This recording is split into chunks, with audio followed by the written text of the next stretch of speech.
Hi friends, good morning. Welcome back to my channel Blooms and Creeper. Hello friends, আপনারা সবাই কেমন আছেন?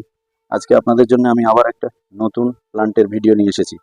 এই ভিডিওটাতে আপনাদেরকে যেটা দেখাবো সেই প্লান্টটার নাম হলো নলিনা পাম বা পনিটেল পাম, বা এদের গোড়ার আকৃতির ওপর ভিত্তি করে এদের আরেকটি নাম আছে এলিফ্যান্ট ফুট পাম। যেহেতু হাতির পায়ের মতো আকৃতি বলে নিচের দিকটা, তাই এদেরকে এলিফ্যান্ট ফুট পামও বলা হয়। যদিও এগুলো পাম গাছ নামে পরিচিত হলেও পাম গাছের চরিত্র এদের মধ্যে দেখা যায় না। এরা অনেকটা স্যাকুলেন্ট প্রজাতির গাছের সঙ্গে তুলনীয়। স্যাকুলেন্ট প্রজাতির গাছ যারা নিজেদের মধ্যে জল ধারণ ক্ষমতা আছে, বেশ কিছুদিন জল না দিলেও তারা নিজেদের জলের যোগানটা মিটিয়ে নিতে পারে, এই গাছেরও সেই চরিত্র। এরাও যদি আপনি সপ্তাহ দু সপ্তাহ জল না দেন, সেক্ষেত্রে এদের কিছু হয় না, এরা নিজেদের জলের যোগান নিজেরা করে নিতে পারে। তো এই জন্য এগুলো স্যাকুলেন্ট প্রজাতির গাছের সঙ্গে অনেকটা মিল খায় ঠিকই, পাম গাছের সঙ্গে মিল খায় না। তবুও কি করা যাবে, এদেরকে সবাই নলিনা পাম বা পনিটেল পাম নামেই জানে, তাই আপনাদেরকে বললাম। এগুলো মেক্সিকোর নেটিভ প্লান্ট। এই প্লান্টগুলো এই নিচের যে অংশটা, যেটাকে কোডেক্স বা বাল্ব বলা হয়, এই বাল্বটা যখনই আপনারা বসাবেন সেক্ষেত্রে ভাসিয়ে বসাবেন। যেরকম আমার ক্ষেত্রে দেখতে পাচ্ছেন, মাটি অনেকটা নিচ থেকে উপর দিকে ভাসন্ত থাকবে, কারণ এটাকে যদি আপনারা ডুবিয়ে দেন, মাটি দিয়ে চাপা দিয়ে দেন এই গোড়া পর্যন্ত অন্যান্য গাছের মতো, সেক্ষেত্রে এই কোডেক্সটা বা বাল্বটা কিন্তু পচে যাবে। সেজন্য এটাকে ভাসিয়ে বসাবেন। আরেকটাতেও দেখাচ্ছি, আরেকটা টব এটা আমার, এতেও দেখুন ভাসিয়ে বসানো আছে। এবং যেটা বলার সেটা হচ্ছে গিয়ে এদের পাতাগুলোর লম্বা আমি দেখাতে পাচ্ছি, এখান থেকে শুরু হয়েছে, আপনারা দেখতে থাকুন এক একটা পাতার লেন্থ কত দূর যাচ্ছে। দেখছেন, এই পর্যন্ত লেন্থ এসছে। আবার দেখাচ্ছি,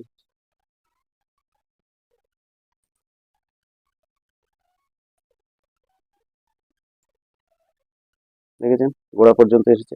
তো এই যে লেন্থটা যদি আপনার দেখতে হয়, সৌন্দর্যটা যদি পেতে হয়, তাহলে আপনাকে এরকম উঁচু তুলে বসাতে হবে। এই টব যদি আপনি মাটিতে বসিয়ে রাখেন, তাহলে আপনার এই সৌন্দর্যটা আপনি পাবেন না।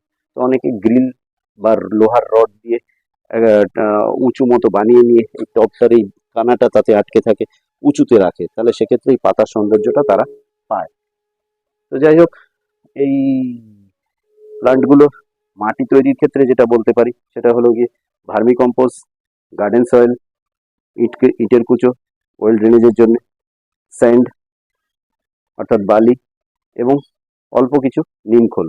নিমখোলটা ওই পিঁপড়ে অন্যান্য পোকামাকড়ের থেকে বাঁচানোর জন্য নিমখোল। এছাড়া বাকিগুলো তো, আর সঙ্গে কোকোপিট দেবেন যাতে মাটিটা ঠেসে না যায়, কেননা মাটিটা ঠেসে গেলে এই বাল্বটা বা কোডেক্সটা বাড়তে সময় বেশি লেগে যাবে। আমার দেখা মতো আমি এই কোডেক্স 15-20 কিলো ওজনেরও দেখেছি। অতএব তার থেকেও বড় হতে পারে, আমার দেখা নেই, অন্তত আমি দেখেছি 15-20 কিলো। যখন আর টবে রাখতে পারেনি, ভদ্রলোক কি করেছে, দোকানদার যেটা দেখেছি একটা দোকানে দেখতে পেয়েছিলাম, সে সিমেন্টের বস্তার মধ্যে রেখে দিয়েছে, তাতেই দিব্যি বেঁচে আছে। এবং এই প্ল্যান্টগুলোকে আপনি ইনডোর আউটডোর উভয় ক্ষেত্রে রাখতে পারেন।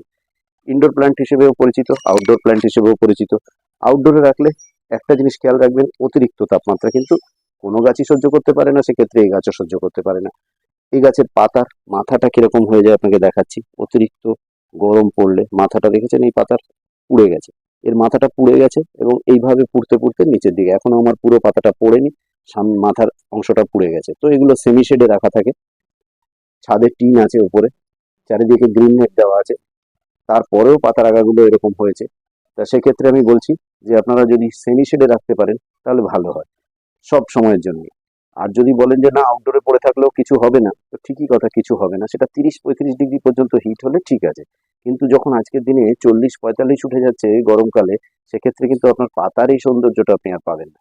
পাতাগুলোর মাথা পুড়তে পুড়তে গোটা পাতাটাই পুড়ে যাবে। আর যেখানে এই গাছগুলোর পাতাই সৌন্দর্য আর এই গোড়ার বাল্বটা সৌন্দর্য, সেক্ষেত্রে বাল্বটা অতিরিক্ত জল দিলেও নষ্ট হয়ে যাবে, আবার অতিরিক্ত কম জল দিলেও বাল্বটা শুকিয়ে যাবে। তো যেখানে এর পাতা এবং এই বাল্বটার সৌন্দর্য, সেখানে আপনারা যদি পাতাই পুড়ে যায়, তো বুঝতেই পারেন সৌন্দর্যটা নষ্ট হয়ে যাবে। সেই জন্য একদম ডাইরেক্ট সানলাইটে রাখবেন না, সেমি শেডে রাখবেন, ব্রাইট লাইটে রাখবেন, তাতে পাতার সৌন্দর্যটা বহাল থাকবে শীত গ্রীষ্ম বর্ষা সব ঋতুতেই। আর যেটা বলা, আজকে যেটা বাল্ব দেখছেন, এই বাল্বটা একদিন কিন্তু বাড়তে বাড়তে একদম টবের ধার পর্যন্ত চলে আসবে। আমি আঙ্গুল দিয়ে দেখাচ্ছি এক সাইড, তার মানে এই না যে এক সাইড বেড়ে যাবে, ফুলে উঠবে। গোলাকারে গোলাকারে রাউন্ড শেপে এই টবের মধ্যে এই বাল্বটা বাড়বে এবং বেড়ে একসময় একদম সাইড পর্যন্ত চলে আসবে, যখন কিনা জল দেওয়া পর্যন্ত আপনার অসুবিধা হয়ে যাবে। সেই জন্য আমি বলছি তখন কিন্তু এই পট চেঞ্জ করতে হবে, বড় পটে দিতে হবে। এবং পট চেঞ্জ করা কোনো ব্যাপার না, কেননা এই গাছ আমি বারবার বলছি এরা খুব হার্ডি গাছ, অল্পেতে কিছুই হওয়ার না।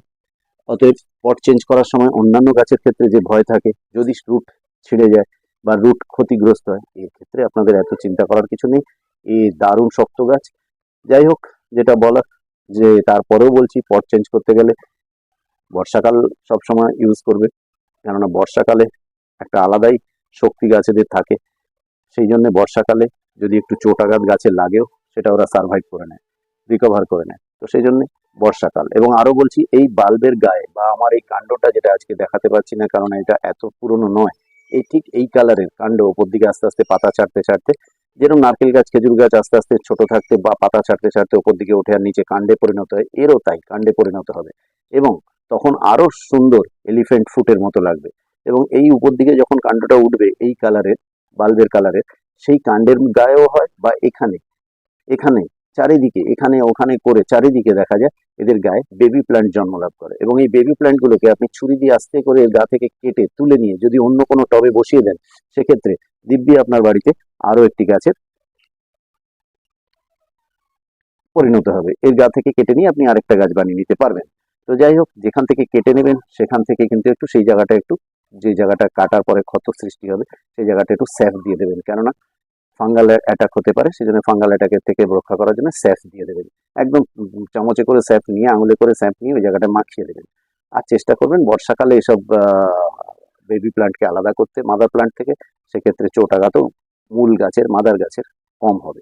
এবং এর জল খুব সাবধানে দেবেন, মিডিয়াতে হাত দিয়ে দেখে জল দেবেন, কেননা জল ভিজে থাকতে থাকতেই যদি আবার জল দেন সেক্ষেত্রে কিন্তু এই স্কন্দমূল বা কোডেক্স বা বাল্বটা নষ্ট হয়ে যাওয়ার প্রচন্ড সম্ভাবনা। সেই জন্য জলটা খেয়াল রাখবেন, অতিরিক্ত জল দেওয়াটাই বরং ক্ষতিকর। আমি তো বলি যে সপ্তাহ দুয়েক যদি জল নাও দেন, সপ্তাহখানেক যদি জল নাও দেন, অন্যান্য গাছের ক্ষেত্রে যেটা ভয় থাকে যে বাবা বেশি জল হলে যেরকম গাছ মরে যাবে, আবার কম জল হলেও তো মরে যাবে, কিন্তু এর ক্ষেত্রে কম জল হলে মরে যাওয়ার সম্ভাবনা খুব কম। তো সেই জন্য আমি বলি কম হোক, বেশি না হোক, কম হোক। তাহলে সেই জন্যে আপনারা এতে জলটা খুব কম দেবেন, তাতেই এরা খুব সুন্দর থাকবে। এবং একটু সেমি শেডে রাখলে আপনার এই পাতার সৌন্দর্যটাও পাবেন। একদম সবুজ সবুজ পাতার নতুন গুচ্ছ হয়ে বেরোচ্ছে, দেখুন এটার ক্ষেত্রেও দেখুন গুচ্ছ হয়ে বেরোচ্ছে। হ্যাঁ, কিন্তু এটাই আপনার শীতকালে ডরমেন্সিতে চলে যাবে। শীতকালে কিন্তু এত পাতার বাহার থাকবে না, মাঝখানে এত কচি পাতা নির্গত হবে না, তখন এরা ডরমেন্সিতে থাকে, চুপচাপ থাকে একদম, যখন খুব শীত পড়ে সেই সময়। বাকি গরম বর্ষা এরা নিজেদের বৃদ্ধি অব্যাহত রাখে। এবং এই গাছ খুব ধীর গতিতে বৃদ্ধি প্রাপ্ত হয়, এই গাছের বৃদ্ধি খুব ধীর, স্লো বাড়ে। তো ওই জন্যে এক সাইডে বাগানে রেখে দেবেন। কোডেক্সটা যত আস্তে আস্তে বড় হবে, অ্যাডেনিয়াম গাছের মতো কোডেক্স দেখেই অনেকে এটাকে পছন্দ করে। সঙ্গে পাতার সৌন্দর্য তো আছেই, পনিটেলের মতো পাতাগুলো চারিদিক দিয়ে চুলের দেখতে পাচ্ছেন ঝুলে ঝুলে রয়েছে। এবং এর কিছু কিছু ক্ষেত্রে কার্লিও হয়ে থাকে, কার্লিও হয়ে থাকে, আরো সুন্দর লাগে, দেখতে পাচ্ছেন। আমার দেখা মতো এই গাছ 15-20 কিলো ওজনেরও দেখেছি আমি এই বাল্বটা। এগুলো এখনো তার থেকে অনেক ছোট আছে, আস্তে আস্তে বড় হবে।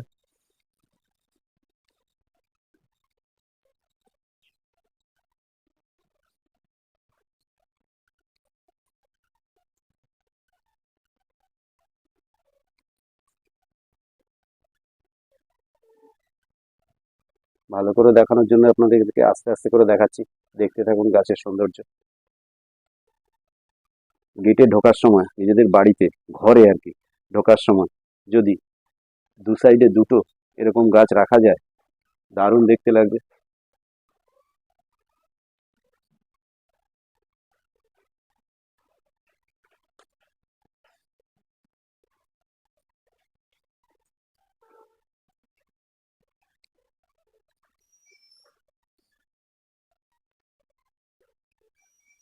তো সব ভিডিওতে তো বলা হয় না, এই ভিডিওতে একবার বলে রাখি আপনাদেরকে, সেটা হলো রিকোয়েস্ট আপনাদের কাছে যে ভিডিওগুলো লাইক করবেন, শেয়ার করবেন, সাবস্ক্রাইব করবেন, তাহলে আমাদের নতুন নতুন ভিডিও বানাতে ইচ্ছা শক্তি বৃদ্ধি পায়, মনে হয় যে আরও কিছু আপনাদের জন্য আনি, নতুন নতুন গাছের ভিডিও।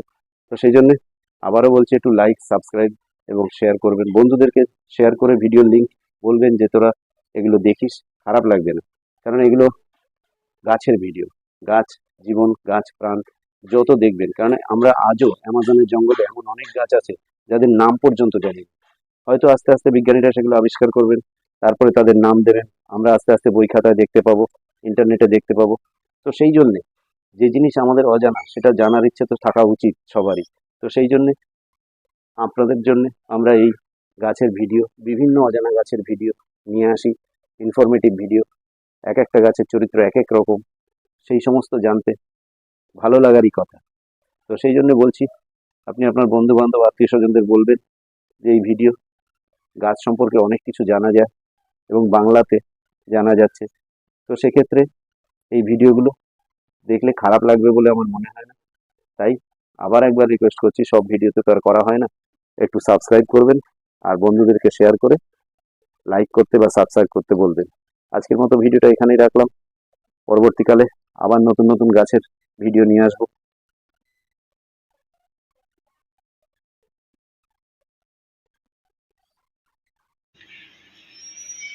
তো ফ্রেন্ডস, যদি ভিডিওটি ভালো লেগে থাকে তাহলে অবশ্যই লাইক, শেয়ার, আর যদি চ্যানেলে নতুন হয়ে থাকেন তাহলে অবশ্যই চ্যানেলটি সাবস্ক্রাইব করে বেল আইকনটি প্রেস করে দেবেন, যাতে আমাদের চ্যানেলের নতুন নতুন ভিডিওর নোটিফিকেশন সবার আগে আপনাদের কাছে পৌঁছে যায়।